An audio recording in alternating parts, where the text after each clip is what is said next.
Iron Giant meets The Last Bastion meets Finding Nemo.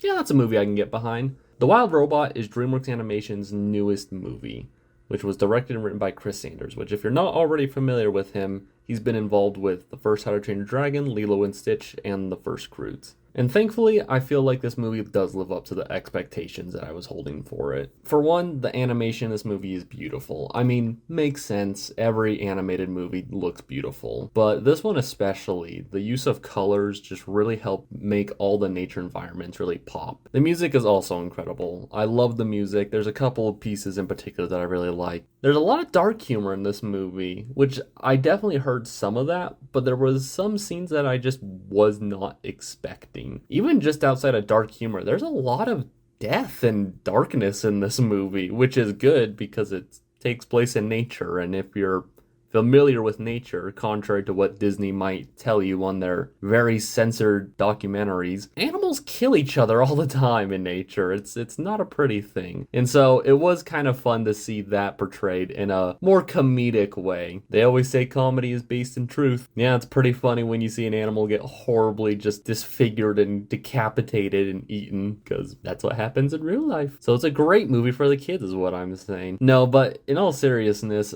this is a great movie for everyone of all ages. Kids are gonna enjoy a lot of the fun, goofy actions and flying scenes, whereas a lot of the adults, I think it's really gonna resonate with them, the ideas of parenthood, which is kind of why I made the joke that this movie is part Finding Nemo, because I almost feel like the moral of the story is almost more about parents than it is kids, or maybe that's just the one that I took away from it. One really interesting idea, which, I would like to explore a little bit more, and I think would be pretty interesting, is the idea of parents having kids just so that they can be fulfilled through their kid, and they just almost see their kid as a task that they need to complete. Anyone who's seen that will get that, as opposed to necessarily, their own individual that needs to grow up. And it's such a simple story executed in a great way, which makes sense. When you get down to it, Lilo and Stitch and the first How to Train Your Dragon are very simple stories. Both of them have a lot of story cliches. For example, the first How to Train Your Dragon, you got like the nerdy outcast who doesn't belong, the parent that doesn't understand, hiding the secret pet. All those are very used story beats in movies and stories that we've seen a million times before. But obviously, it's the way that you tell those stories is how effective they actually are. And just like How to Train Your Dragon or Lilo and Stitch, both of those do a great job of doing it. But The Wild Robot also does an incredible job at doing it. Again, it's a pretty simple story. Definitely got a bit watery-eyed and didn't cry. I'm not a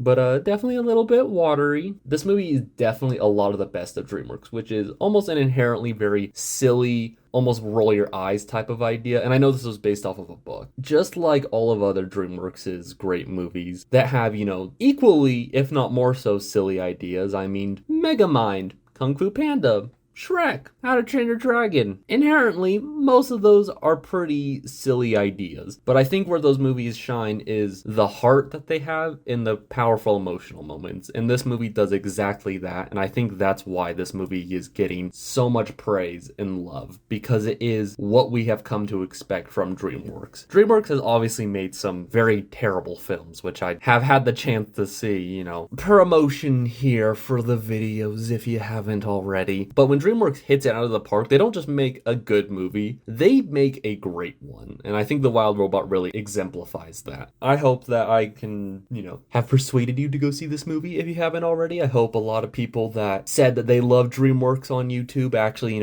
back it up by go seeing this movie, because I think the box office performance is really going to be telling of if they actually mean what they say about DreamWorks movies. I mean, we know they don't. I mean, Ruby Teenage Kraken did abysmal at the box office, even though it's a decent movie, despite coming after Puss in Boots: The Last Wish. But the internet just kind of does trends. A lot of them don't really mean what they actually say. That's my general non-spoilery thoughts on The Wild Robot. I think it's peak DreamWorks. I think you should check it out if you haven't already, and I hope this movie does extremely well at the box office. My name's Cameron. If you haven't already, spank all those buttons, stay safe out there, and I'll see you all later. Bye-bye.